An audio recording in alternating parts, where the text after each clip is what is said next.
Okay mga kamads, mga kaibigan, welcome back to another content. Anyway mga kamatis, sumagot na po ulit sa atin. Meron ng makabagong rebuttal si Awit Gamer sa atin. And titingnan natin kung qualified ba yung ganyang arit sa atin ngayon for today's video. Anyway, meron akong in-upload sa Facebook. Siguro bukas ko na lang i-upload dito yung moral, anong tawag dito, yung moral cost ng gambling. Yun yung parang main theme nun eh. Bukas ko na lang i-upload dito. Tapos mamaya meron tayong upload about kay Batang Rico yan. Yeah! Rico yan! Alam nyo, 2024 na, matagal nang sumakabilang buhay si Rico yan. And ngayon topic siya. Pero mamaya na yan. Ito muna ang ating suke. Panorin natin. Ang laman ng Gcash ko, 1, 2. Okay, congrats. Bakit? Record ko dito lang. Oh, sige. Hindi maririnig. So ganito, i-explain ko na lang para kasi medyo mahaba-haba itong gagawin niya eh. Maglo-load, ka-cash out siya diyan. Okay, gamit 'yun sa doon sa account niya doon sa kanyang website na pinagtatrabahuhan. Okay, so ayan, ito na. 2.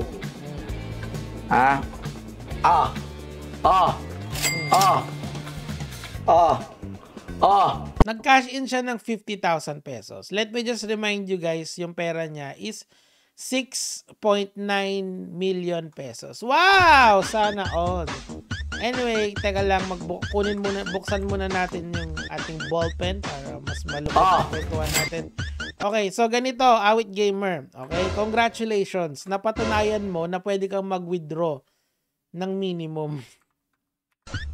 Kasi minimum lang naman yung withdraw niya, or at least yan yung, kasi sa mga online casino kasi, explain ko lang sa inyo sa mga online casino kasi, meron silang minimum at saka maximum cash out.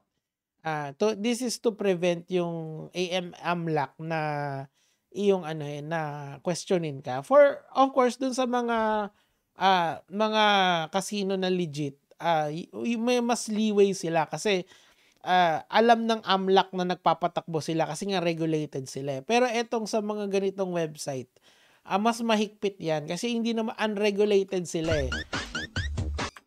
So kapag pwede silang masilip, okay, ng AMLAC at anytime pag malaki masyado yung kanilang tina-transfer. So ganito ang challenge ko ngayon, Awit Gamer sa'yo. Congratulations! Nakakapag-withdraw ka ng minimum amount na pwede mong i-withdraw. Congrats! Palakpakan! Ngayon, ang in theory kasi, dapat yung yung pera mo sa casino is supposed to be your liquid as well. Diba? Napag-aralan natin yan na cash is not trash. Diba? Diba? Si Franklin Miano lang yata yung nagsasabi ng open yung cash is trash. Kala mo talaga may alam sa pagtuturo ng about sa economics, diba? So, alam niyo, natutunan natin doon sa research natin that cash is actually a type of assets. It's what we call liquid assets or current assets. Now, in theory, dapat yung pera mo sa casino, pwede mong i-liquid yan, pwede mong ma-liquid yan. Ibig sabihin, pwede mong ma-withdraw at any time. Gets mo? Parang yung pera mo sa bangko, basta may ATM, pwede mong i-withdraw. Diba? Ganun lang kasimple yun. Like for example, di ba may withdrawal limit lang naman din sa bangko? Yes, pero pwede mong i-adjust yung limit na yun. Pwede kung may online account ka, pwede mong gawing 100,000 yun, pwede mong gawing 300,000 yun, or pwede kang mag-over the counter pag bukas na yung casino, 'di ba? Yung casino, yung bangko. So dito kasi ang ginawa niya, nag-withdraw siya ng minimum. That doesn't prove anything. It just proves na may pera yung account mo. Kung hindi, ngayon, isa pa, pwede kasing, ganito kasi yung mga accounts ng mga streamers, okay? Yung mga accounts ng streamers, they are special accounts called agent accounts. Hindi ko alam kung master agent tong account ni Awit. Ang master agent kasi pwede kang gumawa ng agent account. So what is an agent account? Ang agent account, kunyari agent account, nag-sign up ka sa link niya. meron kang referral bonus doon na ano na ma-add sa'yo pag natatalo or nananalo yung players or nagka-cash out sila. Any movement of money doon sa player na yun, usually may percentage si Awit. I'm not sure ngayon kung ano yung sistema kasi nga hindi ko pa siya ginagawa. Hindi ako interesado for now na sumali sa mga ganyan. Kasi I'm doing well in life. I'm doing really, really well in life. So why do I need that, yung mga ganyan? 'Di ba? Hindi ako. I mean, lalong-lalo na dyan sa mga yan. Ano ba pwedeng gawin sa akin ng mga yan? Yung sila Awit. Demanda ako. Demanda kita. O, gawin mo. Walang problema. Para mas mapahiya ka pa. Yan ang gusto ko eh. Kasi anong pinagtatanggol ko? Dinedebunk ko kita kasi pinagtatanggol mo yung position mo against an unregulated casino. Malamang kaya sumasagot yan ngayon kasi hindi niya nakaya yung mga bash sa kanya. Hindi pa tayo tapos. Nagsisimula pa lang tayo, boy. 'Di ba? So, yan yung kaganapan niya yun. So, malamang agent account yan na may mga special powers galing sa taas. Okay? Ngayon, meron akong bagong na-discover. May informant kasi na lumapit sa akin at sinabi niya sa akin, yung ibang mga streamers, I'm not saying si Awit Gamer to for the purposes of this, fairness, bibili sila ng 100,000 na chips, tapos 2% lang nun yung babayaran nila. So 2,000 pesos lang essentially yung katumbas ng 100,000 pesos. I am not saying na yan yung nangyayari kay Awit ngayon pero for some streamers nakikita nyo na ang linalaro nila 100 million, 200 million, 10 million, usually 2% lang doon yung linalabas out nila.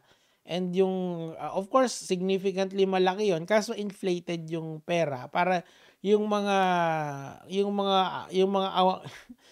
stupido nilang fans. Stupido na talaga kayo pag sinusundyan nyo pa rin to.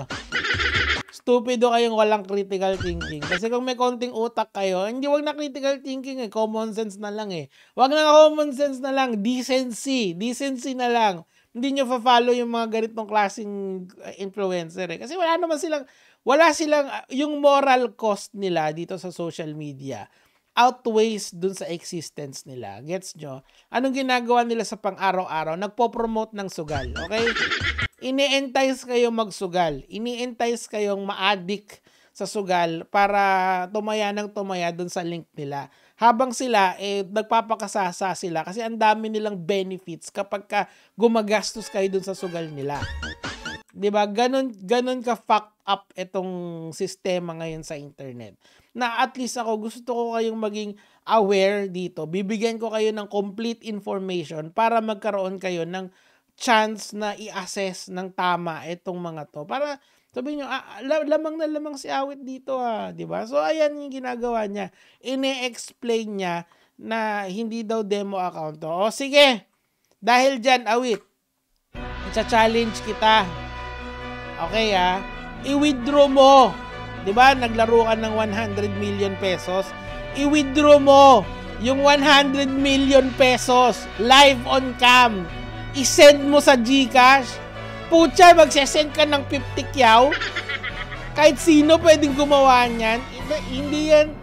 Hindi yan material, okay? Hindi yan nagsasubstantiate sa kahit anong bagay. It just shows na ikaw ay may 50,000 sa account mo. Mas maganda 6 million. Wag 6 million. Itodo natin 100 million. I-withdraw mo, i-send mo through GCash yung 100 million mo. Mayaman ka, 'di ba? I would assume na yung transfer rate mo is unlimited. Tignan natin kung hindi ka tignan lang natin. Kasi meron kaakibat yun na basta mas maganda yun na lang yung challenge natin. Siyempre, di ko sasabihin sa yung sagot. Pakialam ko ba sa'yo? Ikaw? Akong pake sa'yo. Ala akong pake. I don't like you. I will never like you. At saka ikaw, kayo nung utol mo, wala na kayong ginawa ngayon. Imbis na magpasaya kayo ng tao, tumutulong ako. Tumutulong ka. Kaso, nag-i-introduce ka rin ng sugal dun sa mga tao na pwedeng ma-addict dyan. Habang ikaw, kumikita ka. sa pagsha-shield ng sugal. 'Di ba meron kang talent fee diyan, meron pang affiliate link diyan. Sabihin mong hindi. Sabihin mong hindi. Sabihin mong hindi. Maraming titistigo para sa akin tungkol do'n. Anyway mga kamatis, mga kaibigan, huwag kayong nagpapapaniwala dito kay Awit, 'di ba? At saka balita ko nagagalit daw sa akin yung sino ba, yung sa pamilya mo, tatay mo yata or nanay mo. Hindi ko alam. And kung gusto niyo, kung may problema kayo sa akin, I ain't hard to find. Yun lang naman, gege mga lods.